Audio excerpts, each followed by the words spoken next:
अगर आप इस दुनिया के धोखे से बचना चाहते हो, अब आपको उतना ध्यान वचन पर लगाना होगा जितना आपने अपनी लाइफ में कभी नहीं लगाया।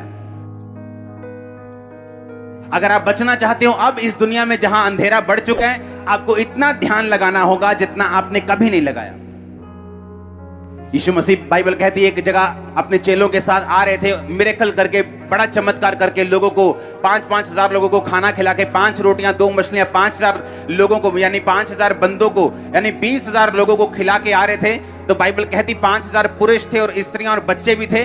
तो 20,000 लोगों को खिला के यीशु मसीह आ रहे और चेलों को बोला कि फरीसियों के खमीर से चौकस रहना। और चेलों का दिमाग अभी भी रोटी पे लगा हुआ था। कहते परमेश्वर, हम तो रोटी नहीं लेके आए, तो खमीर कहां से, चौकस कहां से रहेंगे? जबकि परमेश्वर ने उन्हें ये चौकस रहने के लिए क्या कहा था कि फरीसी जो कुछ बोलते हैं चौकस रहना। क्योंकि अब वो टाइम आ चुका है कि तुम्हें बड़ा ध्यान रखना होगा कि तुम क्या सुनते हो और तुम किससे सुनते हो। इसलिए अगर आपके पास परख का आत्मा नहीं है तो आप डिस्ट्रैक्ट हो सकते हैं, आपका ध्यान भटक सकते हैं, शैतान उसका फायदा उठा सकता है। यीशु मसीह ने कहा फरीसियों के कपट रूपी खमीर से चौकस रहना। चौकस रहना, वो क्या बोलते हैं उनकी बातों का यकीन मत करना, क्योंकि अगर आप सबकी बातों को सुनेंगे आप मिस कर जाएंगे परमेश्वर आपसे क्या कह रहे हैं। क्योंकि शैतान यूज कर सकता है आपके करीबी लोगों को, वो यूज कर सकता है इन्फ्लुएंस वाले लोगों को, वो यूज कर सकता है हाई कुर्सी पे बैठे लोगों को आपकी जिंदगी को भटकाने के लिए परमेश्वर के वचन से। क्योंकि बाइबल कहती परमेश्वर के वचन पर आप केवल अड़े और खड़े रह के, आप फोकस रख के, ध्यान लगा के ही खड़े और अड़े रह के रिजल्ट ले सकते, नहीं तो नहीं ले सकते। इसलिए यीशु मसीह को बड़ी चिंता थी कि तुम लोग क्या सुनते हो।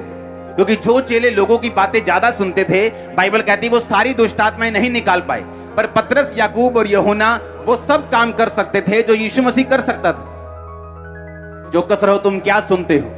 यहां से जाने के बाद तुम्हारे दोस्त तुमको क्या बोलते हैं, तुम्हारी सहेलियां कैसी हैं, तुम्हारे दोस्त कैसे हैं, तुम्हारे रिश्तेदार कैसे हैं, वो लोग तुमसे क्या कहते हैं। क्या वो ऐसी बातें बोलते जो मत तुम्हारे विश्वास को कम करें? तो ध्यान रखो, ये तुम्हें भटकाने के लिए। वो बूढ़ा नबी जब जवान नबी से मिला तो उसने कहा, उसको ऐसा दिखाया कि वो उसकी बहुत चिंता करता है। आया यार कुछ खा पी ले, देख तू कितना सूख गया, देख तू रास्ता बड़ा है, हाय तू ऐसा लग रहा है, आजा कुछ खा ले। कोई बात नहीं, परमेश्वर ऐसा थोड़ी है, तूने उसका काम कर दिया ना, आजा खा पी ले थोड़ा सा। इमोशनल लोग आपको भटका सकते हैं। इसलिए बाइबल कहती है जब प्रभु यीशु मसीह ने पतरस को कहा, पतरस मुझे क्रूस पे चढ़ाया जाएगा और मैं तीसरे दिन जी उठूंगा, ये लोग मुझे दुख देंगे और मैं मारा जाऊंगा और गाड़ा जाऊंगा और तीसरे दिन मुर्दों में से जी उठूंगा। पतरस कहता है हाउ परमेश्वर, और झिड़कने लगा। बाइबल कहती है उसको झिड़के मारी यीशु मसीह को, झिड़के मारी यीशु मसीह को। बोलता है तू, तेरे साथ कभी ऐसा ना हो। यीशु मसीह ने कहा शैतान हट जा मेरे सामने से, क्योंकि तू मेरे लिए ठोकर का कारण। क्योंकि शैतान आपके पास आता है आपके करीबी लोगों में से, ताकि आप अपने क्रूस को ना उठाएं, अपने आप का इनकार करना छोड़ दें, आप फास्टिंग करना छोड़ दें, आप बोना छोड़ दें, आप प्रार्थना करना छोड़ दें, आप खुदा को दिल में रखें। 2 घंटे 2.5 घंटे देने की रोज में क्या जरूरत है? कोई बात नहीं। मत्ती 24 उसकी 12 और 13 आयत में लिखा हुआ, बाइबल कहती अंत के दिनों में क्या होगा। परमेश्वर यीशु मसीह ने कहा अधर्म के बढ़ने से बहुतों का प्रेम ठंडा पड़ जाएगा, परंतु जो अंत तक धीरज धरे रहेगा उसी का उद्धार होगा। अधर्म के बढ़ने से बहुतों का प्रेम ठंडा पड़ जाएगा। यीशु मसीह ने कहा जब एंड डेज होंगे अधर्म बढ़ जाएगा और बहुतों का प्रेम ठंडा पड़ जाएगा। पुराने टाइम में अगर किसी ने गंदा सीन देखना होता था तो जब वो लाइनें लगती थी सिनेमा के बाहर कि इस फिल्म में एक गंदा सीन है, सारा यूथ इकट्ठा हुआ है कि इस फिल्म में एक सीन है जी, फलानी फिल्म है जी, इस फिल्म में एक सीन है, उसको देखते।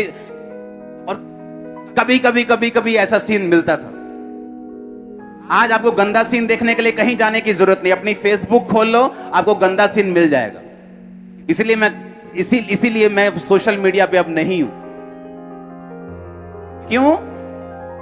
क्योंकि बाइबल कहती अंत के दिनों में अधर्म बढ़ेगा। जो गंदा सीन लोग सीडी मंगा के देखते थे, आज वो फेसबुक ऐसे ऐसे ही खोलते जाओ आपको मिलते जाएंगे और आपको लगता है कि ये तो आज की दुनिया है। ले नहीं, बाइबल कहती अधर्म बढ़ जाएगा और बहुतों का प्रेम ठंडा पड़ जाएगा। क्यों? क्योंकि बाइबल कहती है लास्ट के दिनों में अधर्म बढ़ेगा और प्रेम ठंडा होगा। जब भी शैतान आपको भरमाता है, आपको यीशु मसीह से पीछे लेके जाता है, वो कभी भी एकदम ऐसा नहीं करता, वो धीरे धीरे करता है।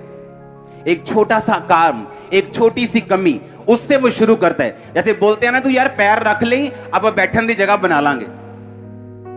तो पैर रख ले, हम घर बनाने की जगह खुद ब खुद रख लेंगे। तो बस पैर रख ली वहां। तू हॉल में अंदर एंटर हो जाए, मेन हॉल में बस अपनी बाइबल रख दी, हम बैठने की जगह अपने आप बना लेंगे। ऑनलाइन चर्च उन लोगों के लिए है जो बाहर बैठे हैं, जो बॉम्बे में बैठा है, हर संडे नहीं आ पा रहा, जिसकी वाइफ आना चाहती है और हस्बैंड बहुत तगड़ा शराबी है, मारता है, कूटता है, जो उसको आने नहीं दे रहा, वो अविश्वासी। उन लोगों के लिए ऑनलाइन चर्च है। आपको ऐसा लगता है कि मैं आपको इसलिए कह रहा हूं कि यहां चर्च में लोग नहीं है? नो। अगर आप पहले मेन हॉल दिखाओ, ओके, ओवरफ्लो दिखाओ, जल्दी जल्दी से, टाइम नहीं। ये अभी की चर्च है, ये अभी की चर्च है, ये राइट नाउ। ये ओवरफ्लो सेक्शन है सभी जो आप स्क्रीन पे देख रहे हो। रुको चलने दो। ये सारे ओवरफ्लोज हैं अभी जितने आप देख रहे हो, ये सारे ओवरफ्लो सेक्शन है चर्च के। गुरदासपुर चर्च दिखाओ। हाँ दिखाओ। सुनो मेरी बात, मैं इसलिए नहीं कह रहा हूं कि मैं आपको चर्च में लाना चाहता हूं। यहां चर्च ऑलरेडी फुल है। जितने चर्च के सेक्शन हैं आज, जितनी चर्च की ग्राउंड्स हैं, सारी भर चुकी। चर्च के पास जगह नहीं है बिठाने की। लेकिन सुनो मेरी बात, मैं क्यों आपसे कह रहा हूं। बाइबल कहती अंत के दिनों में अधर्म बढ़ जाएगा और बहुतों का प्रेम ठंडा पड़ जाएगा। और ठंडा ऐसे नहीं कि वो यीशु मसीह का इनकार कर देंगे, मतलब घर में बैठे हैं। हाँ, ले आई यार दाल, ले आई यार, भुख लगी यार। और कोई नहीं हले वचन आने वाला, जा तू, हले वर्शिप चलती कोई नहीं। अब दालें चल रही हैं, परोंठियां चल रही हैं घर पे। अब वचन के टाइम पे ज्यादा ध्यान दिया जा रहा है, वर्शिप के टाइम पे नाश्ता चल रहा है, बीवी इस कुकर की सीटियां मार रही है, बेटा नहा रहा है और छोटी बेटी पॉटी कर रही है। ये घरों में चल रहा है और शर्म आनी चाहिए। ऑनलाइन चर्च उन लोगों के लिए है जिनको पास रियल रीजन है, जो खुदा को कह सकते हैं, परमेश्वर देख मैं दूर रहता हूं, मैं 5000 किलोमीटर दूर रहता हूं, मैं नहीं जा पाऊंगा, लेकिन मैं तेरे वचन से दूर नहीं रहना चाहता।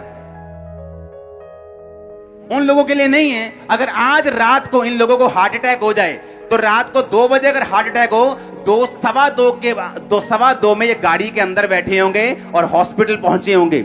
लेकिन चर्च के लिए एक ऑटो ढूंढने में इनको 3 हफ्ते लगते हैं। ये ऑटो वाला नहीं मिला। इसलिए परमेश्वर ने कहा अंत के दिनों में, लिखो, अधर्म के बढ़ने से बहुतों का प्रेम ठंडा पड़ जाएगा। उसने ये नहीं कहा प्रेम खत्म हो जाएगा, उसने ये नहीं कहा वो यीशु मसीह का इनकार कर देंगे, उसने ये नहीं कहा कि वो यीशु मसीह को भूल जाएंगे, उसने ये नहीं कहा। उसने कहा प्रेम ठंडा हो जाएगा लोगों का। 2030 में चाइना इस दुनिया का सबसे बड़ा क्रिश्चियन देश होगा। मालूम क्यों?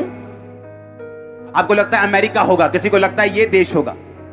चाइना इस दुनिया का सबसे बड़ा क्रिश्चियन देश होगा।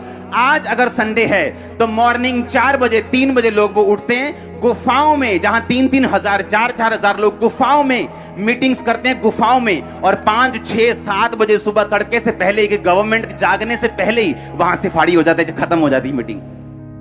इतना प्यार करते हैं वो परमेश्वर को।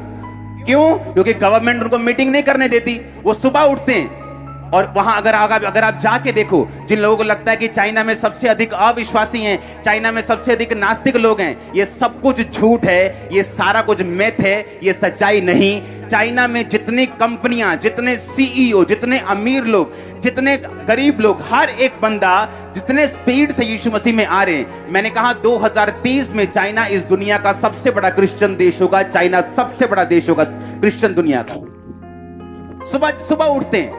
आज मेरे को मैसेज आ रहा था कि हमारा हॉल जो है वो सुबह ही भर चुका है। मीटिंग शुरू होने से घंटों पहले मेन हॉल भर चुका है, ओवरफ्लो भरने शुरू हो चुके। ये निशानी है आप लोगों की जो आप यहां पे मौजूद हो, कि परमेश्वर आपकी लाइफ को छुएगा और काम करेगा आपकी जिंदगियों में। वो आपको भूलेगा नहीं। आप मेरी एग्जाम्पल देख लो, मेरी मेहनत देख लो। और लोग मुझे मूर्ख बोलते थे, यहां तक कि मेरे साथ काम करने वाले दूसरे क्रिश्चियन यूथ मुझे मूर्ख बोलता था कि इसको पैसे की कदर नहीं है, पैसे उड़ाता है यीशु मसीह के लिए, इसको अपनी लाइफ की कदर नहीं है, देखो कैसे रोजे रख रख के शक्ल बिगाड़ ली।